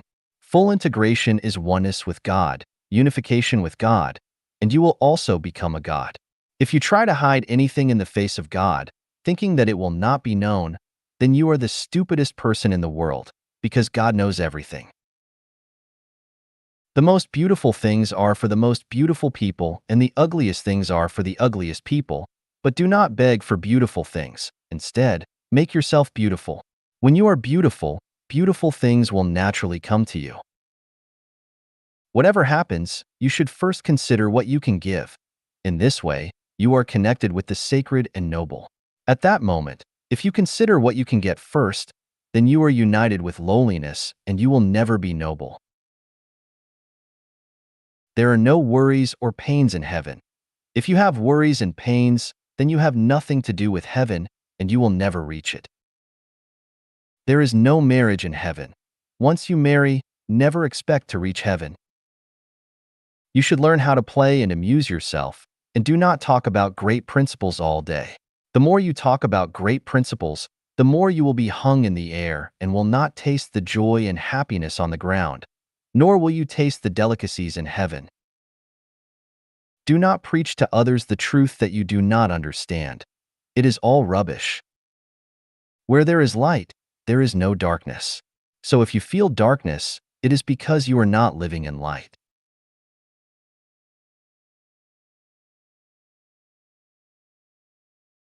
Do not doubt that the ones who bring you joy, happiness, freedom, and blessings, and make you feel relaxed and happy are angels from heaven. The ones who bring you troubles, pain, anxiety, sorrow, and fear, and make you feel sad and anxious are demons from hell. Anything that can be valued and bought with money is not of heaven, and anyone who values money is not a life worthy of heaven. In any group, do not stand out for your exceptionality or make yourself conspicuous, or that group will eventually abandon you. Glamour belongs to celebrities, but real happiness belongs to ordinary people with great wisdom but who appear slow-witted. Do not try to reason with people who do not understand reason, or try to make cats and mice get along well as a family. Do not believe that anyone can help all sentient beings before they can handle their own affairs well. Either they are digging a trap for you, or they are out of their mind. Instead of listening to what people say, it is better to see what they do. What comes out of their mouth might deceive others, but what they do will not. 让心中的神灯照亮黑暗中的道路。Let the sacred lamp in your heart illuminate your road in the dark. Xiefeng, November 8th, 2020. Translated by Qinyu and edited by Care. When you despair and are in extreme darkness, anger and shouting are both useless. It is only by lighting the sacred lamp in your heart that you can illuminate your direction and walk from your mud of despair. The sacred lamp in your heart is your firm belief and faith. If your belief and faith collapse from fear, then you will be swallowed by darkness. When darkness begins to shroud, if you consider your own gains and losses and give up the belief and faith that you have always adhered to, then you will be in the dark. From then on, your soul will have darkened and it will be a problem for you to wash away that stain. The darker the hour, the more you need to shine. If you wander, hesitate, or even wink at the darkness for self-protection, you might never be able to re-enter the light. Do not approach or surrender to lies, falsehoods, fraud, or hegemony in order to survive. You must adhere to the principle of taking facts as the basis and law as the criterion. Do not listen to the clamor of the media or gossip. Even if people all over the world are lying and cheating, it is supported by heads of government around the world, and celebrities and the well-to-do from everywhere are in high spirits for it. You should keep your bottom line in position. If you die, you should die on the way to the purest land instead of living on the grand road to hell. Your strength might be very weak and you might not be able to change the overall situation, but at least you should not become an accomplice of the darkness by shouting for it. In order to survive, you could keep silent, but never collaborate with it. If you do not know the facts, keep silent but do not jump to conclusions based on hearsay. Otherwise, when the facts eventually surface, you will regret it and be ashamed. In fact, the light has never been absent, the bank of justice has never closed down, the devil has never defeated God, and the consciences of many people have never vanished. People holding torches advance in succession. Even if it is temporarily shrouded in darkness, you must have the confidence to wait for the day when light will shine across the earth. God looks at everyone's performance from the sky and is choosing which lives will go to heaven. You must remember this soberly, and do not do wrong once, and you will never hear the end of it. You should know that power, material, prestige, media, and public opinion do not represent light. Only those who can make the people of the world live and work in peace and contentment, but never seek their own interests, represent light. If you do not see the light around you, then become it. This is how you will be glorified and lifted up to heaven, and from then on you will never experience death again. Do not have a fluky mind and think that some of your secrets can be hidden. What we say and do can never be really hidden, not even our innermost thoughts. People cannot see hidden things, but the detention information space records everything without omission, and God knows every action and thought of all people very well. People can deceive each other, but they can never deceive God. The darkness will pass and the sun will rise again. O sobrescrito 2, O sobrescrito 3. Can we eat meat? Shuefeng, March 28, 2007. According to Buddhist teachings, one should not eat meat, because eating meat is killing and destroying life, which is cruel and unmerciful. People who eat meat are not acceptable to Buddhism. Another viewpoint is that the meat you eat may have come from your parents and relatives, because it may come from the animal that they happen to have been reincarnated into. Therefore, one should absolutely abstain from eating meat.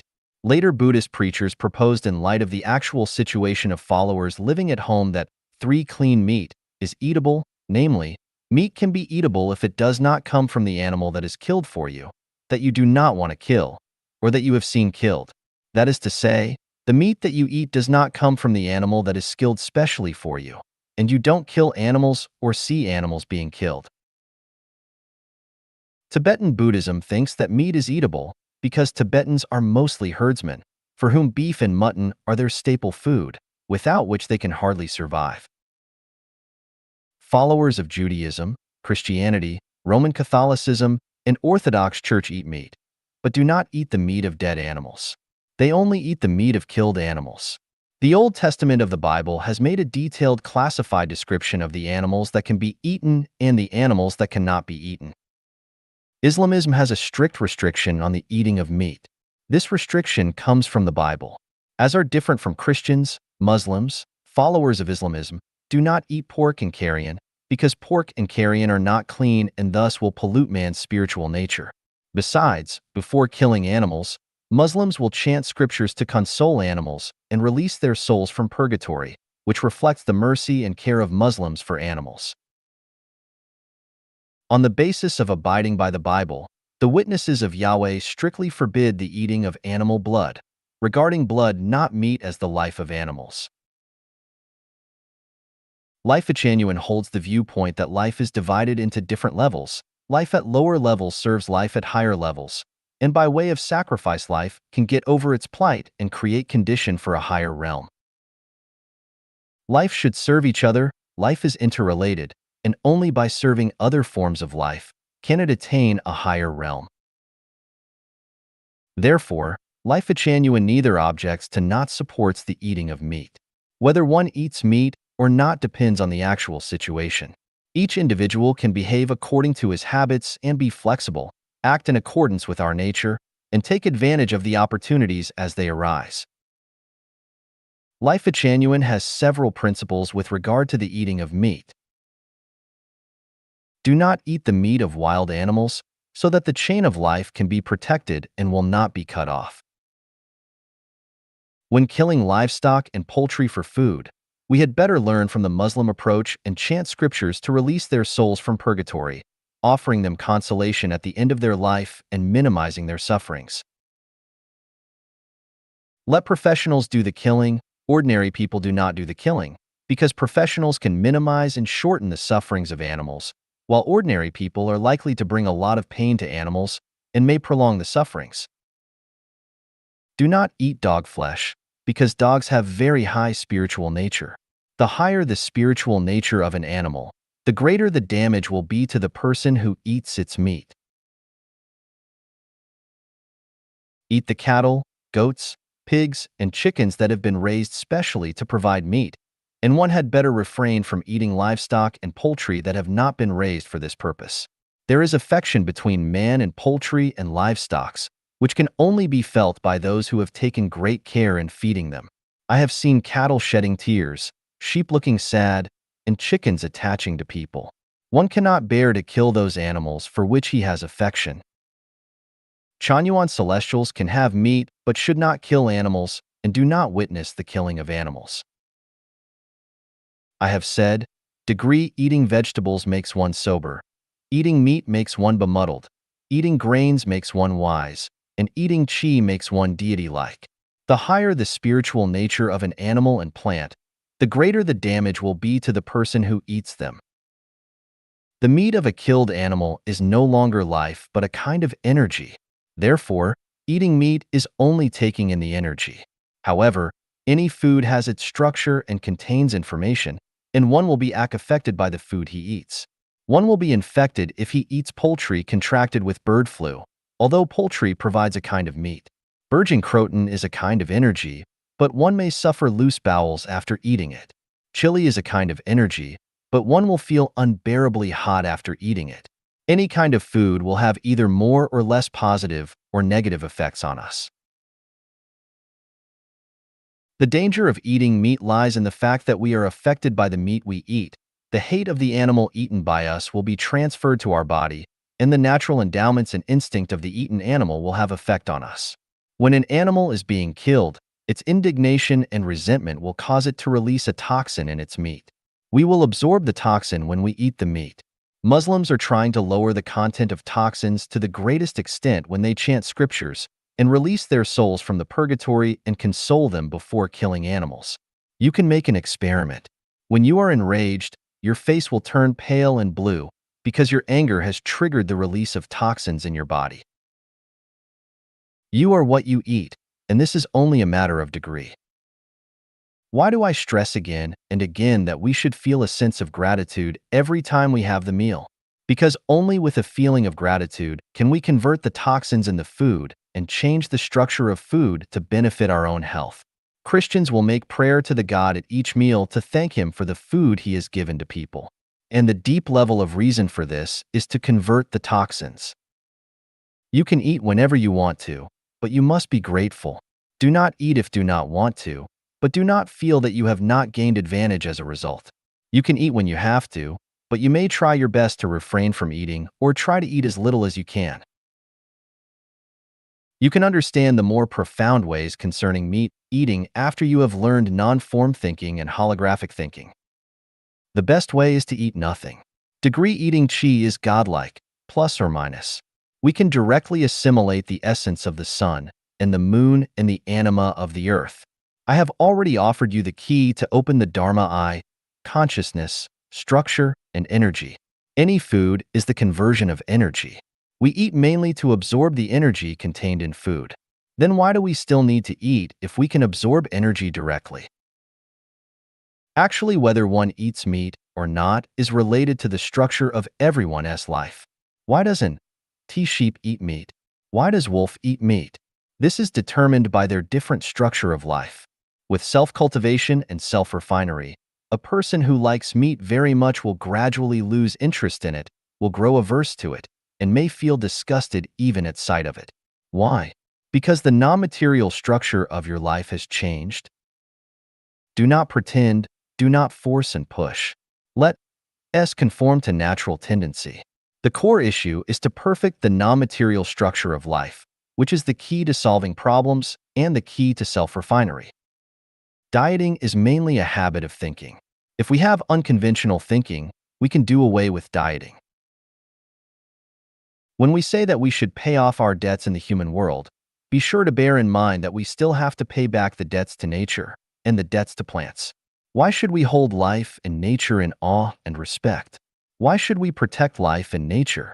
The purpose is to pay back our debts, not for the sake of morality. In modern times, the best way to pay off our debts is to build life genuine.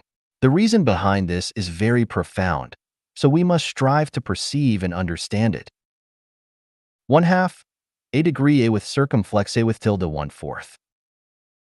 The mystery and value of health. Xiefeng. July 23, 2011. Translated by Treasure and edited by Care.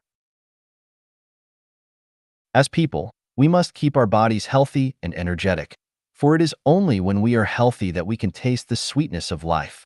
Once our health is lost, everything else goes.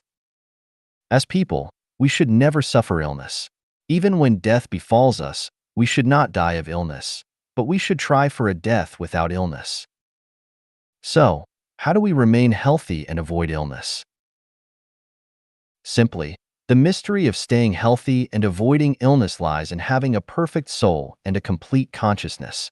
If one's soul is perfect and their consciousness is complete, then I will guarantee that they will never get ill nor encounter unpredictable disasters.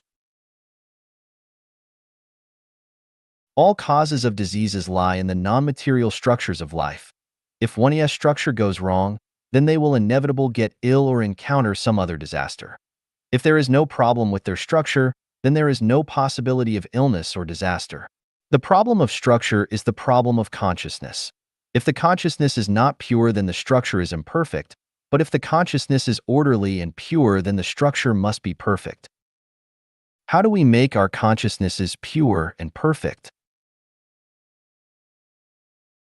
There is only one solution, that is by taking the way of the greatest creator, following the teachings of Jesus Christ and Buddha Sakyamuni, and conducting oneself and acting according to the teachings of God, Buddha, celestial beings, and saints. To be specific, it is by building our soul gardens. As long as there are no weeds in our soul gardens, then our bodies will surely be in good health, and there will be no way to get ill or encounter unpredictable disasters. Desire, anger, ignorance, pride, and jealousy are weeds in our soul gardens. Envy, complaining, comparing, anger, selfishness, laziness, pride, arrogance, greed, and avid possession are all weeds in our soul gardens. All negative, gloomy, and pessimistic ideas, thoughts, and moods are weeds in our soul gardens which we should clean up thoroughly or good health will be hard to maintain.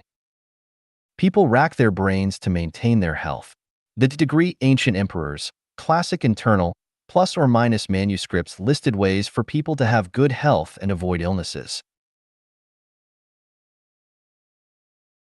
From Degree Shangnong S Herbal Classic, plus or minus to the theories on health of Bianc, Huadua, Zhang Hongjing, Sun Simio, and Lishizhen.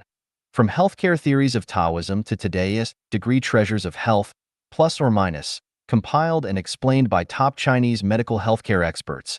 From Qin Shihuang's degree Searching for the Catholicons, plus or minus to various current ways and medicines of finding the keys to health. From traditional Chinese medicine to modern Western medical science. From all kinds of health magazines to the 5 volumes of Degree Wisdom of Avoiding Illness, plus or minus, by E. From meridian collateral theory to the ways of collecting qi and self-cultivating. As far as I am concerned, these health theories, as vast as a misty ocean, are only theories which begin to scratch the surface of treating symptoms but not root causes and are ineffective attempts at solutions. Have you been ill, been hurt in a car accident, been bitten by a dog or a snake, fallen down suddenly, or twisted your ankle? All these things were due to the imperfection of your consciousness and soul. Never blame other factors. Find the reasons for yourselves. Facts speak louder than words. Chanyuan celestials who settle in the second home will become free of illness, and those who become ill will regain their health quickly by taking the way of the greatest creator. I want everyone to hear and see that if Chanyuan celestials who settle in the second home no longer get sick over the next few years, and if the sick ones recover quickly, then that will prove the validity of my words. Then, people should take the way of the greatest creator and enter the second home as soon as possible. 1/4 superscript 2 superscript 2 superscript 2 oiiu I superscript 2 E superscript 3 a say E. A prayer for those suffering from illnesses. Xiefeng. May 18, 2010. Translated by Qin Yu and edited by Care. Almighty Ancestor of Buddha, the greatest creator. Once knowing nothing about Tao or virtue and muddle-headed, I am crawling at your feet, crying and confessing to you today. I have been sick for many years and my life is not going well. I finally realized the truth that degree divine punishments, though slow, are always sure, with big meshes, yet letting nothing slip through, plus or minus, degree reap what you have sown, plus or minus, and degree minds are the most important of the 3 realms, and consciousness is the most important of all rules, plus or minus. It is that one's consciousness creates their reality, one's diseases are caused by their wrong consciousness, and one's wrong outlook on life and values leads to the ups and downs of their life. This has nothing to do with heaven and earth, God and Buddha, or society and others, but is closely related to one's past karma. Those who resent their society and others, who always believe that they themselves are right, and who never seek out causes from themselves, will inevitably suffer from illnesses and endure bad lives. Beloved ancestor of Buddha, the greatest creator. Fragrances attract butterflies to flowers, and consciousness flows freely when your heart is at peace. Birds live in trees and fish swim in water. Different environments attract different species as different mentalities attract different health and living conditions. Often being angry and resentful causes diseases, and being jealous, aggressive, selfish, and greedy leads to an unsatisfactory life. Active, optimistic, and positive attitudes will invite better lives, but pessimistic, passive, and negative attitudes will invite tragic lives. I have deeply understood this truth and now have a clear consciousness, a calm feeling, a stable mood, and a tranquil mind. I have a premonition that miracles will happen to me. The disease will leave me gradually. My health will recover. My rough and unsatisfactory time will end here, and a new and beautiful life will start now. Ancestor of Buddha, the greatest creator.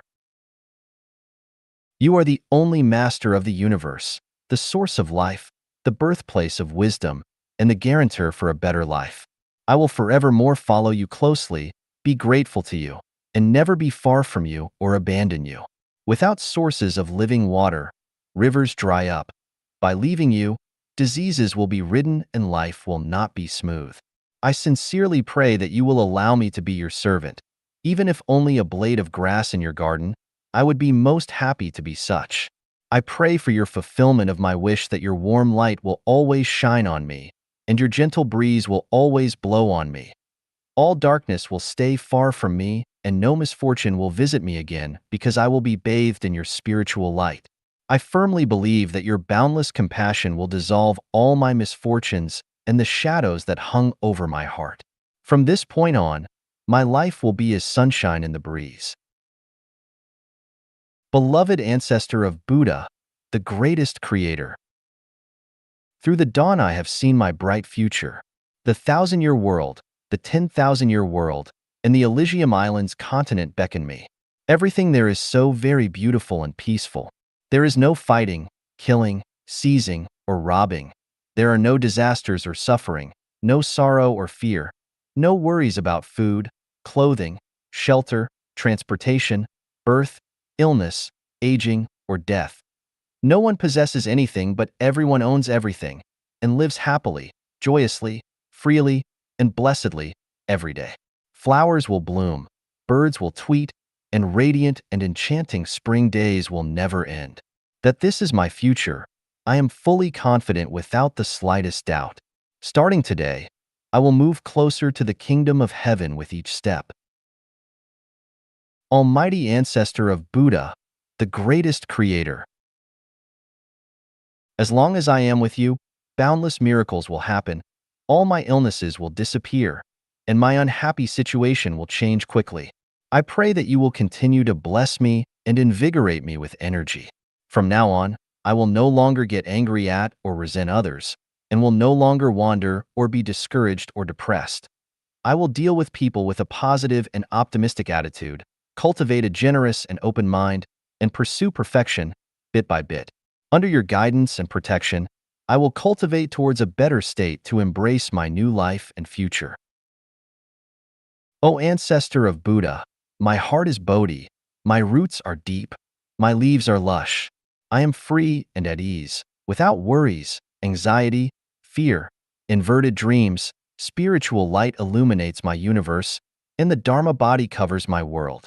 My mind is clear, my consciousness is pure, and the light of my nature is perfect and full of vitality. Auspiciousness follows me, and luck comes to me. Prosperity is wherever I go in this world or in heaven, and all is in harmony. You lead in heaven, I walk on the earth, and the distant shore is closer. I will travel by day and night, and all my wishes will be fulfilled. Amen. Superscript 2, Superscript 1 CIO. How to be free from the mortal body during meditation. Xiefeng. Translated by Qinyu, edited by Peter. Find a secluded place with singing birds and fragrant flowers, unobstructed space, and cleanliness. Invite a close friend to guard you, so that insects, snakes, and scorpions cannot come close, miscellaneous people will not come around, and no one will be shouting, and the sounds of horses and cars will not disturb you. Sit, cross-legged, quietly, not limited to full lotus or half lotus. Just sit casually. Straighten the body, relax, make the joints respond accordingly, neither leaning nor bending. Loosen your clothes and belt. If there is a little uneasiness, move slightly to adjust yourself so as to be more comfortable. Keep quiet for a while. When the body and mind are stable and the breath is peaceful, then put your tongue against the roof of your mouth where the lips and teeth meet. Then gradually look at eye level and slowly close your eyes. Then start to adjust your breath, not breathing deeply or heavily, but let your breath be thin and long, with no thinking, no notions. Just sit quietly. In the first few days, the trees may prefer to be calm, but the wind will not subside. The kindness and enmity in the world, the merits and demerits, will be reflected in your mind one by one. You cannot drive them away, and you cannot dispel them, because when you drive one away, another emerges. In the middle few days, self-desires will prevail, ideals, fantasies, and delusional scenes begin to appear in your mind, which you will not be able to make clear or to make them be in order. In the last few days, all views and peculiarities will gradually disappear, and your heart will gradually calm down, no longer being mindful of fame, fortune, karmic relatives, and other things. At this time, like a basin of dirty water, the scum floating on the surface of the water will have been skimmed off. The water quality will begin to show. The surface of the water will show a little light from the sun and the moon, the shadows of clouds, trees, and birds. With your mind holding up, your body practicing automatically, and your body and mind being straightened naturally, sitting without getting tired, your mind will be naturally clear and quiet, corresponding to your calmness, which holds the body and mind and makes them completely immovable. And the mind, from shallow to deep, becomes more and more stable without distractions. This is the first level of meditation. At the first level of meditation, there will be tactile sensations such as jumping, itching, coolness, warmth, lightness, heaviness, astringency, smoothness, falling, coldness, heat, floating, sinking, firmness, and softness, etc. And you will not see your body and any surrounding objects while sitting, as if you were in a void. When one enters deep into meditation gradually, the body and mind will become empty and quiet. One does not see inside or outside. At the same time, when the sense of touch arises, 10 merits and virtues appear along with it from the outside. 1. Concentration. 2. Emptiness. 3.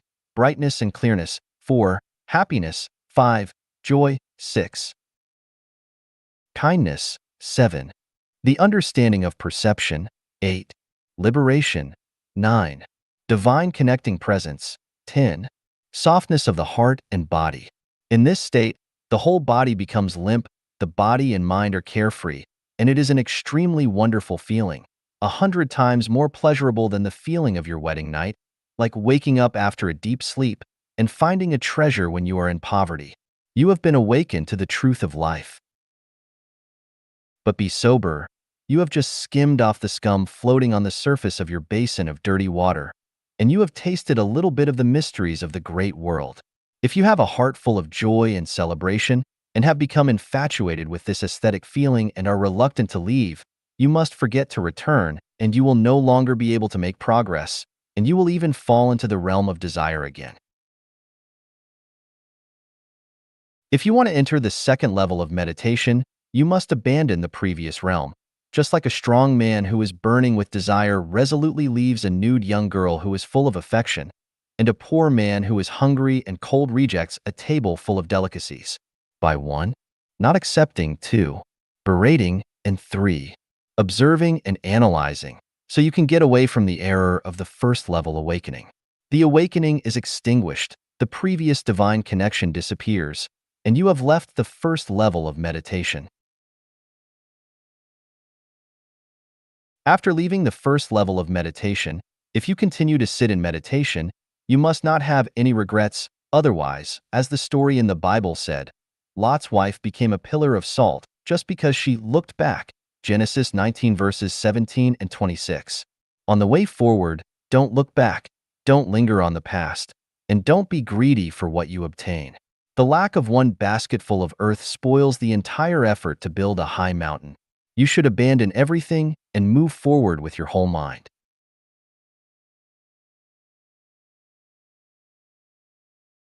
Over time, before you know it, you will suddenly see a hungry tiger pounce on you, or a poisonous snake hissing and attacking you with its head up, or a monster with a green face and fangs opening its bloody mouth to bite you, or a headless ghost with its 5 pointed fingertips trying to grab you, or you may see a gentle and graceful fairy with ribbons fluttering on her body, floating towards you on auspicious clouds and melodic fairy music, or see the beautiful scenery, which is attractive, with many pavilions and towers among the green mountains and green waters covered by clouds and mist. Among the towers and pavilions, there are girls smiling and chasing each other. Several sensual beauties even make eyes with you and wave to you, and so on. These are the impurities in your spirituality, which are demonic. The scenes you see are illusory and unreal. They do not come from the outside world, but from within yourself. When these scenes appear one by one, as long as you are not afraid, let them try to invade you. But don't take the bait. Allow them to seduce you and keep still, and all kinds of illusions will gradually disappear. At this time, the impurities in your dirty water have been filtered out, and your water gradually becomes clear, and the true nature of the water will begin to appear. At this time, all phenomena in the vast world will be clearly reflected in this basin of water, and your heart will suddenly be clear and will shine. Concentration and happiness will emerge, just like a person coming out of the darkness, suddenly seeing outside that the spring is bright, the wind is gentle, the blue waves in the lake are rippling, the mountains are covered with green and various shades, the valley is full of fragrant flowers and birds are singing, white clouds are floating in the blue sky. What a peaceful scene. This is the second level of meditation. At the second level of meditation, not only are there 10 kinds of merits and virtues that are generated from within, but also you will reach 4 realms. 1. Inner purification. 2. Pleasure. 3. Joy. And 4. Peace of mind. Inner purification refers to the realization that your mind corresponds with your consciousness from the body, which corresponds with your consciousness in the first level of meditation, reaching of the manifestation of the direct Buddha nature from the awakening of your mentality. Pleasure refers to the self-pleasure of the body and mind, knowing that one has attained 10 kinds of merit and virtue. 1's inner pleasure is immeasurable. Joy refers to tranquility, delight, and cheerfulness, continuous beauty and joy. Peace of mind refers to escaping a catastrophe, the denial of suffering and joy, that the way ahead is clear, the fairyland is near, the mind is unmoved, and this state of mind is not easy to alter. It must be understood that the joy produced in the second level of meditation is low-level joy, which is impure, and there is no such joy in real spirituality, Buddha nature. This joy comes from your body, so you should observe your mind and examine this joy. Not only should you refuse it, but you should also berate and reject it. If you do not accept it, it will silently fade away. Only this joy comes from the core of the cells and the depths of the soul. To abandon it, it can be said that the road to Shu is harder than scaling the sky afar. If the joy only comes from the heart, it is easy to do. The key is that it does not all come from the heart. Just like an animal, even if its heart is cut out, the cells and other parts of its body are still moving. This joy is full of capillaries and nerve endings of the whole body. If it is not restrained, it will disturb the heart and make the heart intoxicated. The elimination of joy mainly depends on wisdom and mind power. In the process of meditation, as long as good things happen, don't be greedy and nostalgic. You must berate and not accept it, and joy will disappear by itself. Just like the Tang monk went to the Western heaven to acquire scriptures, if he is greedy for wealth and honor, for the back garden of the king of the kingdom of women, for the 1,000 kinds of conjugal love and 10,000 kinds of amorous feelings the jade hair from the moon will bring to him, he will never reach the Western heaven and will never get the real scriptures. After subduing the obstacle of the second level of meditation, your mind will become calm again. Continue to sit quietly and adjust your breath, and gradually, you will feel refreshed, and your whole body will be filled with contentment and simplicity. You will remain in this state for several hours, or several days, or several months. Then many mirages appear, like dreams, such as seeing yourself as a king, accepting the worship of all the officials, being surrounded by beauties in the harem, being filled with indescribable joy, endless pleasure, or seeing yourself walk on air and flying to the Penglai fairy pavilion. All the gods come to greet you, inquire about your well-being with concern, and give you a warm reception. Some invite you to eat peaches on a certain fairy mountain. Some invite you to go to a certain cave to appreciate its treasures, and some invite you to go to a certain tower to enjoy the scenery of the mountains, etc. Or you see yourself being invited by the Jade Emperor, and you sit next to the Emperor. In front of you are countless delicacies from the mountains and seas, and much delicious fine dining. The Jade Emperor affably persuades you to drink, with countless gods standing on both sides. You feel that you are extremely majestic, great, and glorious, etc. The reason why you can see these kinds of scenes is because you have self in your heart, and self is still an impurity. You then remember that during the second level of meditation, your basin of dirty water has filtered out the impurities and has become a basin of clean water. But this clear water is by no means pure water, H2O, and there are compounds and plankton in it that cannot be seen with the naked eye. If these impurities are not removed, your pure spirituality, Buddha nature, will still not appear. The purpose of the first level of meditation is to transcend the realm of desire. The purpose of the second level of meditation is to transcend the realm of form, and the purpose of the third level of meditation is to transcend the realm of formlessness. When you have a degree self, plus or minus in your mind, you are still in the five elements, still in the cycle of life and death. So, when you see yourself becoming a king, praised by the immortals, and invited by the Jade Emperor, don't accept it, but run away quickly. Don't look back and don't be reluctant to leave. Run away. Escape. Escape. Flee until everything is gone. Nothing is left, and even you have disappeared. Everything is empty, and you have reached the third level of meditation. At the third level of meditation, you have become an immortal. The biggest feature of this level is a much reduced diet. If you sit in meditation, you won't think about food for 10 or 8 days. Because of the low energy consumption, you don't even need to eat and drink, forming your own small universe system. Even if you live in the height stop area of Mount Everest in the Himalayas, the so-called death altitude area, it won't pose a threat to your life for 2 or 3 months.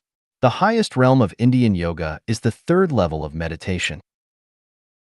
When you are in the third level state of meditation, whether you are walking, sitting, or lying down, you are in the process of cultivation.